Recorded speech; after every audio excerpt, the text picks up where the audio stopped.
চরণে প্রণাম জানিয়ে, আরাধ্যা জগৎজননী বড় মায়ের আতুল চরণে প্রণাম জানিয়ে, পরম পূজ্যপাদ বরদার চরণে প্রণাম জানিয়ে, পূজনীয় আচার্যদেবের চরণে প্রণাম জানিয়ে সকলকে আমার আনন্দিত জয়গুরু বলে আমি আলোচনা প্রসঙ্গ প্রথম খণ্ড থেকে বলতে চলেছি।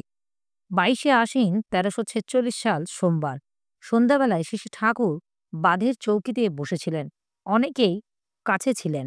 কলকাতার একজন ব্যবসায়ী ভদ্রলোক জিজ্ঞাসা করলেন, কিভাবে কৃতকার্য হওয়া যায়?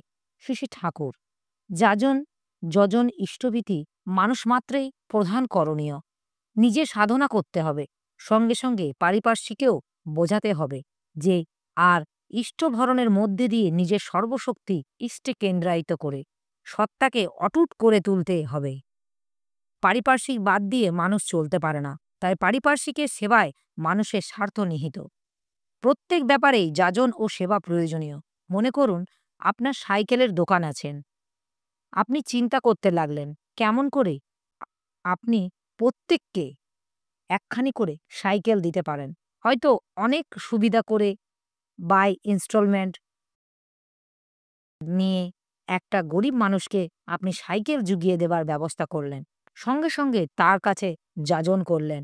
সাইকেল দিয়ে তার কতখানি সুবিধা হতে পারে, তখন সে সাইকেল কিনল। সাইকেলের যে অ্যাডভান্টেজ পেল, যে সুবিধা পেল, তখন সে প্রাণ খুলে আপনাকে ধন্যবাদ দেবে। অমুক অবস্থায় বিবেচনা করে কত সুবিধা করে একখানা সাইকেল জুটিয়ে দিয়েছে, ওইরকমভাবে ব্যবস্থা করে না দিলে আমরা হয়তো সাইকেল কেনাই হতো না। আমার কতই সুবিধা করে দিয়েছে, তার কথা শুনে অনেকেই আপনার দোকানে আসতে লাগলো। এমনি করেই আপনার ব্যবসা বাড়তে লাগলো। তা না করে আপনি যদি তাকে ঠকিয়ে বেশি লাভের দিকে নজির দিতেন, তাহলে পরে সে টের পেয়েও লোকের কাছে বলে বেড়াতো যে লোকটা জোজ্জোর, ওর দোকানে কেউ যেত না। কিন্তু আপনি যদি ১,০০০ খদ্দের থাকে, তার প্রত্যেকের কাছ থেকে যদি সামান্য লাভও পান, তাও আপনাকে বলে কয়ে যদি নেন, তা ১০০ খদ্দেরের কাছ থেকেও বেশি লাভ করার চাইতে কি বেশি লাভজনক নয়?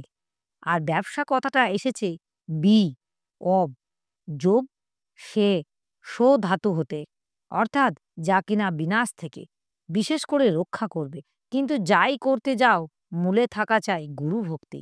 তাতে প্রবৃত্তি কাবেজ প্রবৃত্তি তরতরে হয়ে ওঠে, কাজ হয় নিখুঁত। এই গুরুভক্তি থেকেই মানুষের মঙ্গলের অধিকারী হয়। তাই গুরুকে ইষ্ট বলে, ইষ্ট মানে মঙ্গল, অর্থাৎ গুরুকে অনুসরণ করলেই মানুষের মঙ্গল আসে। আর সেই অনুসরণেই পন্থাই হচ্ছে যজন যাজন ইষ্টভীতি, করলে কাটে মহাভীতি। সকলকে আমার আনন্দিত জয়গুরু।